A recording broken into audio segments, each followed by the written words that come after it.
Welcome to the 2025 Economic Outlook Webcast panel, brought to you by the Controllers Council, Chief Executives Council, Operations Council, and IT Executives Council. My name is Neil Brown, CEO of Executive Councils, and before we get into the presentation, let me share some brief housekeeping items. We'll have Q&A at the end of the presentation, so please use your GoToWebinar control panel to ask our expert questions. Next, you'll receive a link to this webcast via email in the next 24 hours, so no need for notes or screenshots.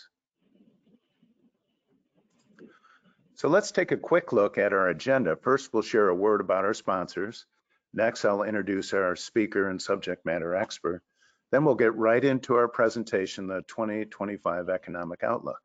And finally, just a quick reminder, we'll have that Q&A at the end of the presentation. So with that, I'd like to have a special thanks to our sponsors for making this timely and important presentation possible. Citrin Cooperman is a tax audit and technology advisory. Previously Bill.com is AP automation, spend and expense management. Insight Software is finance and accounting automation, FP&A, business intelligence and more. And Avid Exchange's payments and automation.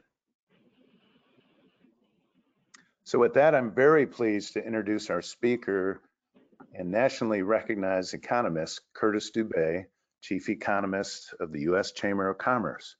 Mr. Dubay has researched and published frequently on a wide range of tax and economic issues and is regularly quoted by the press and has appeared often in media, including CNBC, Fox Business, Fox News, and C-SPAN. He testified before Congress several times and has been cited in newspapers, including the Wall Street Journal, the New York Times, the Washington Post, USA Today, and Politico. In his current role, Dubay tracks the condition of the economy, analyzes the impact of public policy on economic growth, and runs the Chamber's Chief Economist Committee. Previously, he was senior economist at the American Bankers Association and a research fellow in tax and economic policy at the Heritage Foundation. He also worked at the accounting firm PricewaterhouseCoopers and at the Tax Foundation. Dubay received his master's degree in economics from the University of Connecticut and his bachelor's degree in economics and leadership studies from the University of Richmond. He resides in Washington, D.C. with his wife and 3 sons. Curtis, welcome. Hi, Neil. Thank you so much for having me. It's a pleasure to be with you. You bet. Well, let's go on camera and get right into your extraordinary presentation. Great. Well, again, thanks for having me. I'm going to spend about the next 40 minutes telling you something that you're not going to buy. And I know this because I've been giving this presentation the same kind of line on the economy now for several months, maybe even longer than that, maybe a couple years, and no one has bought it in that entire time. And it's really very simple. It's that the economy is in very good, strong shape. But no one buys that, like I just said. No one believes it. They think that the economy is weak.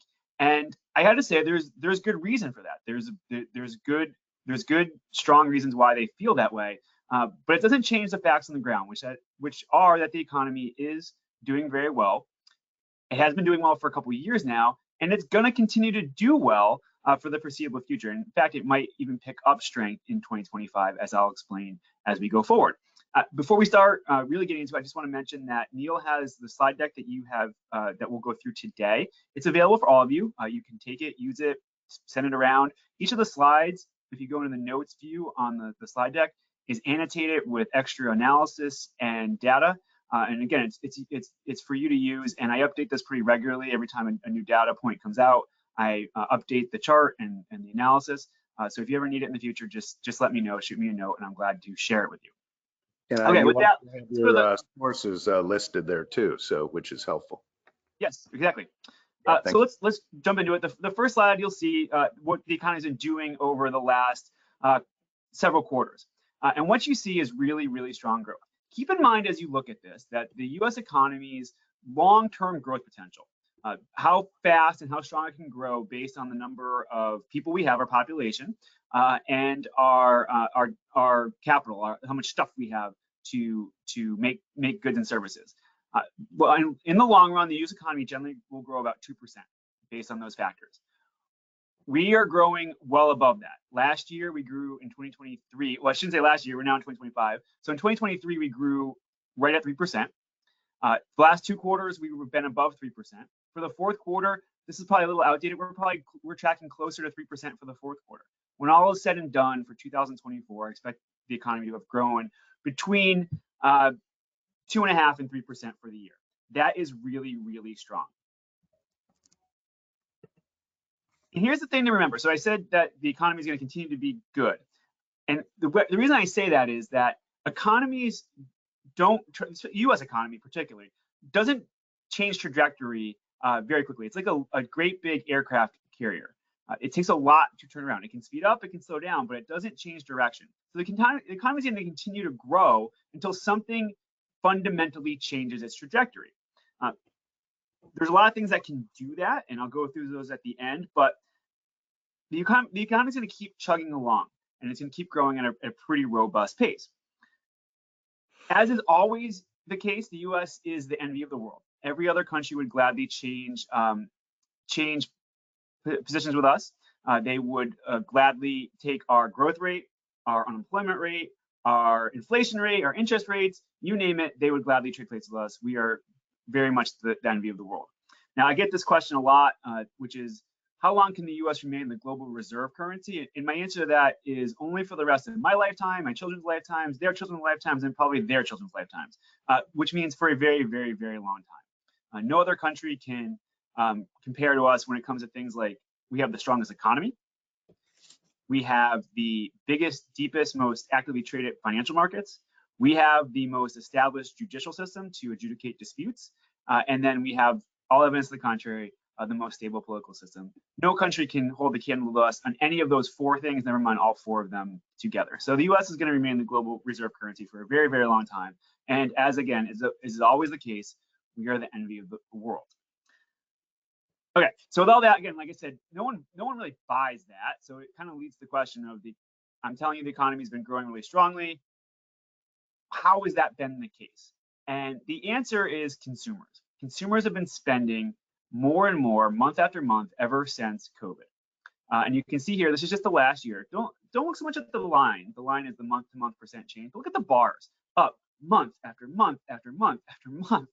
And that's above inflation. I think almost every one of those months, the growth rate for spending was higher than inflation. So consumers are spending above the rate of inflation.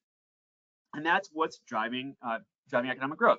So consumption was up really strongly in November. We haven't gotten December data yet. We're going to get it in the next day or so. This is spending. This is goods and services all across the economy. Retail sales, which is the next slide, is just sales in restaurants and in retail establishments, online as well, but doesn't include services. That was up really strongly in November as well. Again, this is a theme that is been consistent for a very long time now. Consumer strength has been incredibly strong, and consumers have been spending at just an incredible clip. So that leads to the next question: how everyone kind of feels the economy isn't doing well. People are stressed. How are they able to do that? And the answer is that in the United States of America today, if you want a job, you can have one. As you can see in the next slide, there are 953,000 more job openings than there are unemployed workers to fill them. That is an enormous gap. It has come down some. It used to be a couple million actually during the immediate aftermath of COVID. But the thing to keep in mind is that this is a whole new world we're in. It used to be that the number of unemployed workers vastly outpaced the number of job openings. That's why we're still concerned about things like unemployment, but it's why we focused the unemployment rate and the number of unemployed and the jobs created each month. Those things matter a great deal, but they had a huge amount of attention because there weren't enough jobs in the economy for the number of workers. That has totally flipped around.